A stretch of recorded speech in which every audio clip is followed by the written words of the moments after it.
Oke, dimulai aja ya. Assalamualaikum warahmatullahi wabarakatuh.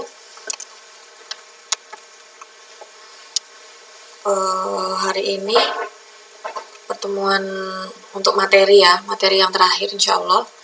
Terus selanjutnya nanti akan diberikan latihan soal, kemudian insya Allah ya untuk Jumat depan. Nah ini sebelum kita memulai pelajaran, alangkah baiknya kita berdoa dulu. Menurut agama dan keyakinan masing-masing, berdoa dimulai. Selesai. Sekarang materinya adalah metabolisme protein. Langsung aja saya share screen-nya ya, karena waktunya nggak banyak.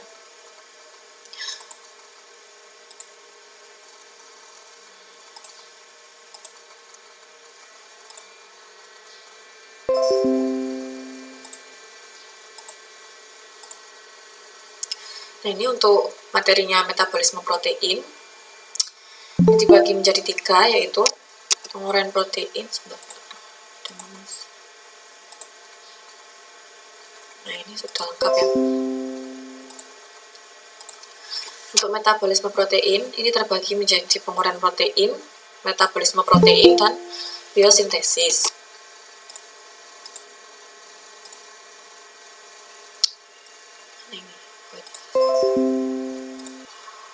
Nah, untuk pertama yang akan saya presentasikan adalah penguraian proteinnya dulu ya. Penguraian protein ini merupakan proses sebelum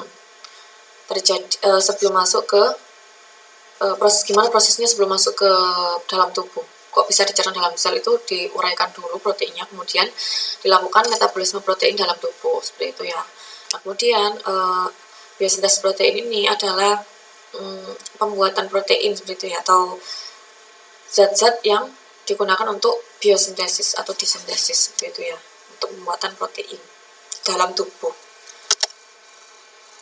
Nah ini untuk introduction-nya ya. Saya ulangi kembali, ini pasti sudah dijelaskan sebelumnya ya. Semua protein terdiri dari 20 asam amino yang ditentukan oleh kode genetik ya kan. Asam amino disebut alfa amino karena memiliki gugus amino primer. Primer itu kan disebut alfa ya kan ya. Dan gugus karboksil yang terikat pada atom karbon yang sama atau karbon alfa. Jadi gugus karboksil dan gugus aminonya itu terletak pada atom C alfa seperti itu. Jadi alfa amino. Asam amino itu disebut sebagai alfa amino karena seperti itu ya. Oh, ada lagi.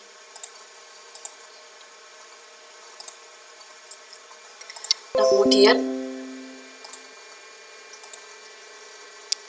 ini struktur umum asam amino. Namun dia pada pH 7 ya kan ya. Kalau tidak pH 7 kan di sini ada atom lagi ya, OH, ini OH juga ya kan ya. Atau H plus. Ini ada atomnya lagi, ini ada OH biasanya di sini. Nah, NH4 sih ya di sini kalau nggak ada plusnya. Nah, kemudian asam amino dipolimerisasi dengan reaksi kondensasi. Reaksi kondensasi ini untuk membentuk apa? Rantai polipeptida. Polipeptida sudah tahu kan ya, ini rantai asam amino dengan asam amino yang lain itu membentuk suatu ikatan yang namanya ikatan polipeptida. Kalau ikatan polipeptida itu direaksikan dengan cara kondensasi gitu ya. Kemudian satu ujung gugus amino bebas dan ujung lainnya memiliki gugus karboksil bebas yang masing-masing disebut N-terminal dan C-terminal ya. N-terminal dan C-terminal seperti itu.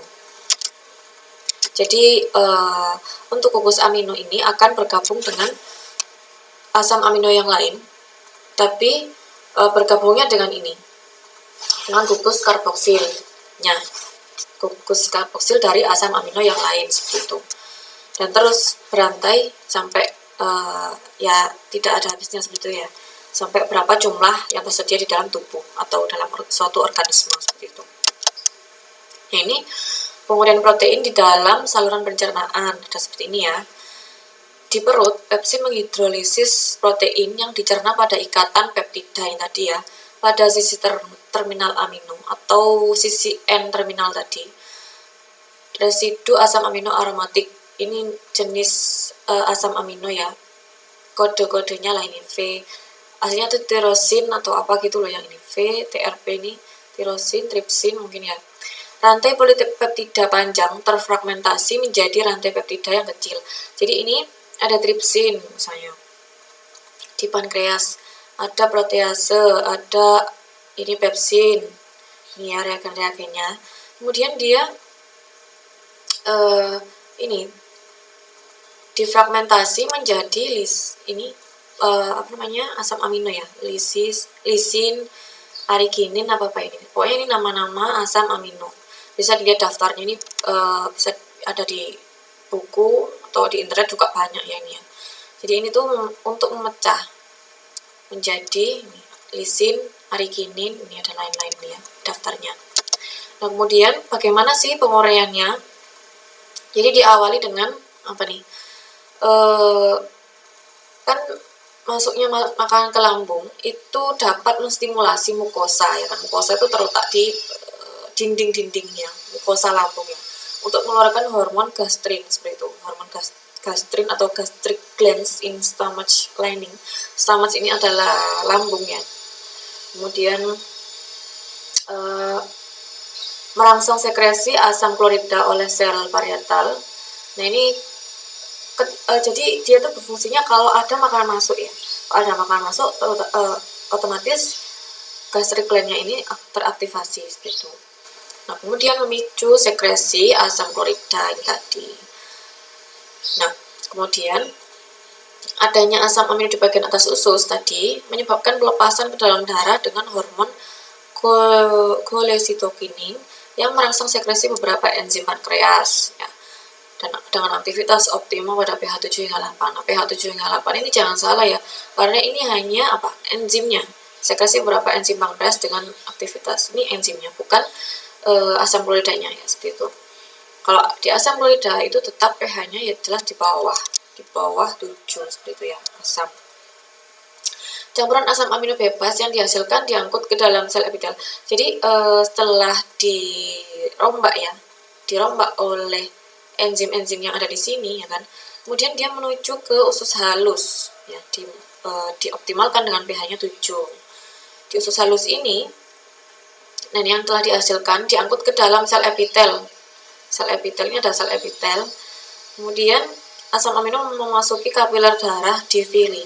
Jadi ini ada kapiler darah masuknya ke dalam villi of small intestine atau usus halus ya kan. Pada manusia, sebagian besar protein globular dari sumber hewani hampir sepenuhnya terhidrolisis menjadi asam amino di saluran pencernaan.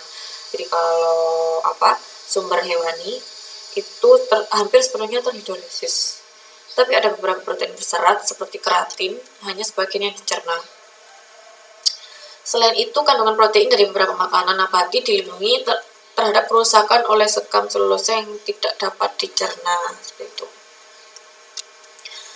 Nah, kan ini sudah melalui villi ya kan ya.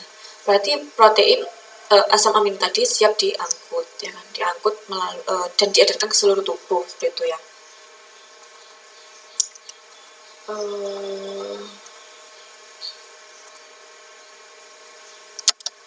Nah, ini prosesnya seperti ini ya. Degradasi protein dari makanan menjadi asam amino ya kan. Degradasinya seperti ini, sudah sangat jelas sekali ya kan. Terjadi di saluran pencernaan. Tadi ini maksudnya ini adalah kelenjar-kelenjarnya aja. Jadi yang zoom in gitu ya. Seperti ini jadinya. Masuknya ke dalam sini, kelenjar-kelenjar yang kecil-kecil ini. Jadi protein kemudian masuk ke mukosa lambung ya kan ya, memicu hormon gastrin tadi, kemudian menstimulasi sekresi HCl, jadi otomatis HCl yang mengeluarkan HCl oleh sel parietal dan pepsinogen oleh Schiff cell. Nah, dengan kondisi pH rendah tentunya ya kan. Ini bertujuan untuk antiseptik atau membunuh kuman ya kan. Kuman-kuman yang ada di dalam makanan itu sebenarnya kita tuh tidak terlalu khawatir ya. Kalau misalnya kita sehat itu kuman-kuman yang terdapat di dalam makanan itu bakteri ya kan. Misalnya kalau makanan itu sedikit kotor ya, nggak terlalu banyak ya kotornya ya, sedikit kotor atau gimana dalam proses masaknya atau dalam proses kita makan itu pasti ada bakteri-bakteri. Nah, itu tenang saja, kalau bakterinya tidak dalam jumlah banyak ya, terlalu banyak, itu kita masih terselamatkan oleh HCl ini tadi, karena dia bersifat antiseptik ya kan ya, dan protein mengalami degradasi. Kemudian udah dipecah oleh enzim-enzim ya kan ya. Jadi di sini udah terjadi degradasi protein, tapi belum membentuk asam amino. Kemudian oleh pepsinogen menjadi pepsin. Oleh aktivitas pepsin sendiri diputus 42AA pada N terminal. Ini apa ya, ini asam amino nih ya. Asam amino 42 asam amino pada N terminal. Jadi diputus, sudah di sini diputus, mulai diputus. Pepsin menghidrolisis ikatan peptida pada N terminal dekat tirosin. Ini apa ini? Dan tripsin kayaknya. Pokoknya ini asam amino, jenis asam amino lah. Nah, kemudian di sini masuknya asam amino menstimulasi sekresi hormon cholecystokinin seperti itu. Nah, kemudian lanjut ke sini. Kondisi pH ini menjadi aktif ya kan ya. Kemudian diubah oleh aminopeptidase. Pokoknya yang belakangnya ase ini adalah suatu enzim ya kan yang mengubah menjadi asam amino bebas seperti itu. Jadi sudah jelas di sini dijelaskan bahwa masuknya protein menjadi asam amino itu sudah otomatis sudah didesain ya. Bagaimana caranya biar jadi asam amino bebas yang dapat disalurkan untuk diedarkan seluruh tubuh menjadi energi ya kan ya. Nah, ini masuk ke metabolismenya. Ada katabolisme, ada anabolisme. Untuk katabolisme ya kan, ada katabolisme atom N, kerangka atom C, dan fosforilasi oksidatif ya. Semua ini menghasilkan energi ya kan ya.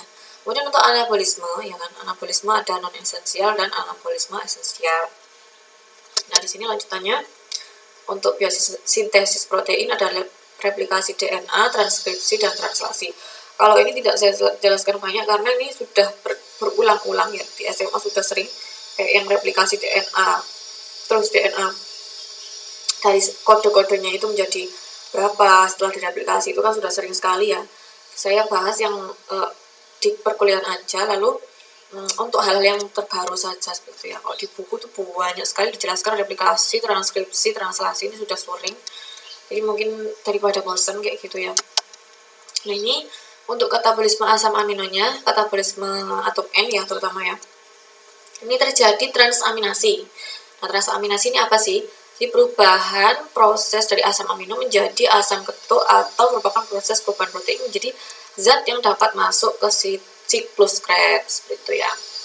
Di transaminasi atau katabolisme atom N. Namanya aja transaminasi, berarti di dalam N terminal itu tadi akan dipecah seperti itu ya, dikatabolis seperti itu ya, di ujung atom N-nya seperti itu. Menjadi apa? Asam alfa ketul. Nah, akhirnya prosesnya itu produk akhirnya ada asam glutamat seperti itu ya, dari transaminasi ini. Kemudian selanjutnya menuju ke deaminasi oksidatif ya kan ya. Deaminasi adalah proses pembuangan gugus amino dari asam amino dalam bentuk urea. Dibentukkan urea. Asam amino dengan reaksi transaminasi dapat diubah menjadi asam glutamat. Tadi kan ini menjadi asam glutamat. Kemudian dalam beberapa sel, misalnya dalam bakteri, asam glutamat dapat mengalami proses deaminasi oksidatif yang merupakan glutamat dehidrogenase sebagai katalis. Nah, ini ada reaksinya ya kan ya.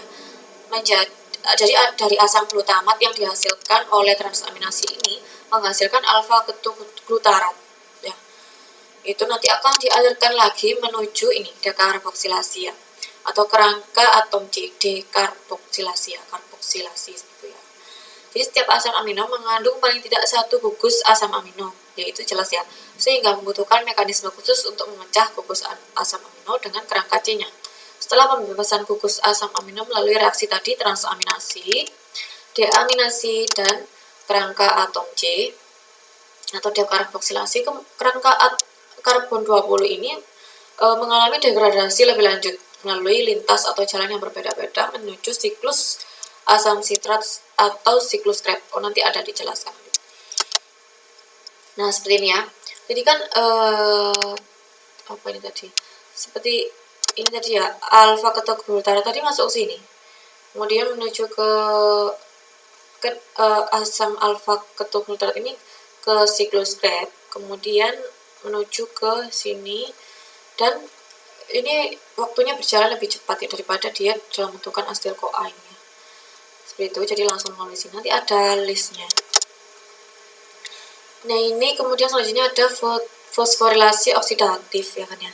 Fosforilasi oksidatif ini setelah dari asam sitrat kemudian menuju ke kompleks ya, kompleks sitokrom ini ya, namanya kompleks sitokrom. Kemudian dihasilkan ATP ya kan ya, karena membutuhkan ADP menjadi ATP seperti itu. Melalui inner membrane tadi setelah ini ya, yang dihasilkan oleh asam sitrat ya kan, siklus asam sitrat ya kan, kemudian disalurkan melalui kompleks sitokrom. Dan ini semua molekul hasil katabolisme asam amino memasuki siklus asam sitrat dan dioksidasi sempurna menjadi karbon dioksida dan air ya kan ya, tentunya seperti itu. Dan selama transfer elektron, ATP dihasilkan oleh fosforilasi oksidatif sehingga asam amino dapat berperan memberikan persediaan energi bagi organisme. Ya. Jadi ini reaksinya antara ini karboksilase, pirufat karboksilase ini terjadi di mana nih? Hati dan kidney ini adalah apa namanya? Ini loh. Apa sih itu yang ada penyerapan air itu loh, apa namanya? Ya, kidney itu loh. Kemudian selanjutnya ada PP karboksilase ya kan ya, di hati dan di muscle ini. Kemudian ada karboksilase, oh yang tadi ginjal dan hati. Ini di hati, ginjal dan apa nih, liver itu hati atau bedanya apa nih? Kemudian ini karboksilase, kemudian yang dilakukan ini pada tanaman ya kan, pada bakteri juga, atau pada ini proses-proses fermentasi seperti itu ya. Kemudian ini ada enzim malat, itu enzim malat ya, malik enzim atau perubahan ke malat ya, itu pirufat diubah menjadi malat. Ini widely distributed in eukaryote and bacteria, jadi ini hanya biasanya di eukariot dan bakteri seperti itu. Oh, ini ada jantung, ada hati ya, ada jantung dan hati. Entah salah satu ini mana, kalau nggak salah ini jantung, ini hati kalau nggak salah. Nah, ini kemudian tadi ya, bahan-bahan ini tadi bahan-bahan asam amino ya, asam amino ini kan ini yang di kotak-kotak biru dan kotak-kotak merah ini adalah asam amino. Jadi dia sudah tahu jalurnya masing-masing. Tadi kalau misalnya asam amino ya, asam amino bentuknya alanin, sistein, glisin, serin, threonine. Itu maksudnya ke pirufat, kemudian masuk ke oksaloasetat dan melalui siklus asam sitrat seperti itu. Nah, kalau diafenilalanin itu masuknya ke fumarat. Kalau isoleucin itu ini ke suksinil CoA dan seterusnya ini ya, ada di sini. Kemudian ini kalau yang merah itu glukogenik dan kalau biru adalah ketogenik. Jadi berbentuk apa ya, ton gitu ya. Ini glukogenik gitu ya. Ini summary of amino acid catabolism. Jadi dia diringkas di sini. Kemudian ini jenis-jenisnya, maksudnya kemana saja sudah sangat-sangat jelas di gambar ini ya. Kemudian untuk anabolismenya ya, ada non esensial dan esensial. Ya kan ya, non esensial ini di sini ada alanin, asparagin, aspartat dan lain-lain ini. Kemudian esensialnya ini. Kalau non esensial berarti dihasilkan oleh tubuh, kalau esensial itu tidak dihasilkan oleh tubuh seperti itu. Nah, kemudian yang terakhir ada biosintesis protein yang saya jelaskan tadi ya kan ya. Molekul protein terdiri atas beberapa ratus molekul asam amino yang berkaitan satu dengan yang lain ya kan. melalui ikatan peptida tadi, serta mengikuti suatu urutan tertentu. Oleh karena itu, biosintesis protein yang terjadi dalam sel merupakan reaksi kimia yang kompleks dan melibatkan beberapa senyawa penting, terutama DNA dan RNA. Kalau biosintesis protein ini saya jelaskan sedikit saja karena sudah sering sekali di SMA itu.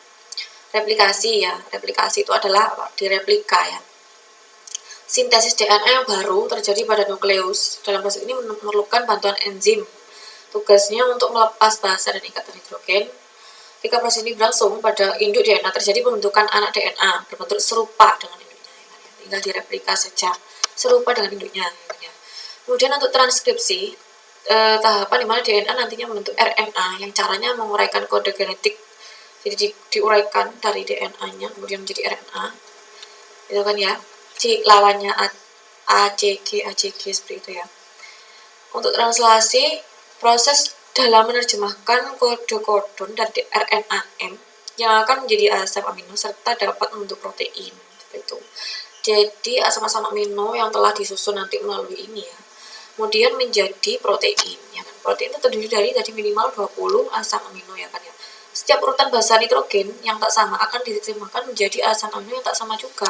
Maka ini akan membentuk suatu genetik ya yang berbeda. Makanya kok genetik tiap orang-orang kok berbeda gitu. Tidak ada orang itu yang sama persis walaupun dia kembar. Karena apa? Di dalam kode genetik pasti ada sedikit satu atau dua yang berbeda. Karena itu unik ya. Tidak ada yang sama antara satu dengan yang lainnya. Seperti itu. Ini secara ringkas saja. Nanti kalau untuk bagaimana cara mereplika, bagaimana cara transkripsi itu banyak sekali di buku ya. Karena itu diulang-ulang terus. Kita fokus ke intinya saja supaya paham jalurnya bagaimana metabolisme protein kok bisa masuk ke dalam tubuh sehingga dia diproses menghasilkan energi seperti itu ya. Nah, ini untuk questionnya ini bisa dibuat latihan ya kan. Setelah dibuat latihan silahkan dikumpulkan seperti itu. Nanti di akhir pertemuan, setelah yang kemarin-kemarin juga dikumpulkan. Kemudian sekarang saya ini akhiri. Apakah ada pertanyaan setelah penjelasan tadi?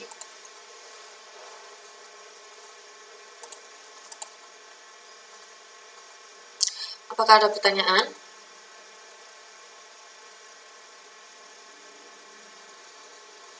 Baru jam 11 ya. Oke, sudah jam 11 ya ini ya. Kalau memang tidak ada pertanyaan, itu silakan mengerjakan soal seperti biasa. Nanti saya kirim linknya. Setelah ini akan saya kirim link ke ketua kelas ya. Silakan di-share. Sudah ya, berarti tidak ada pertanyaan ya. Saya close.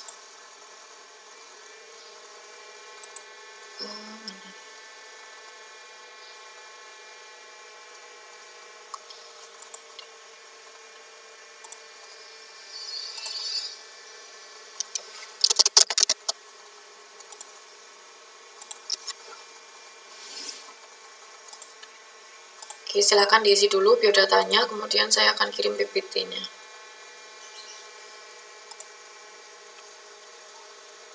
Saya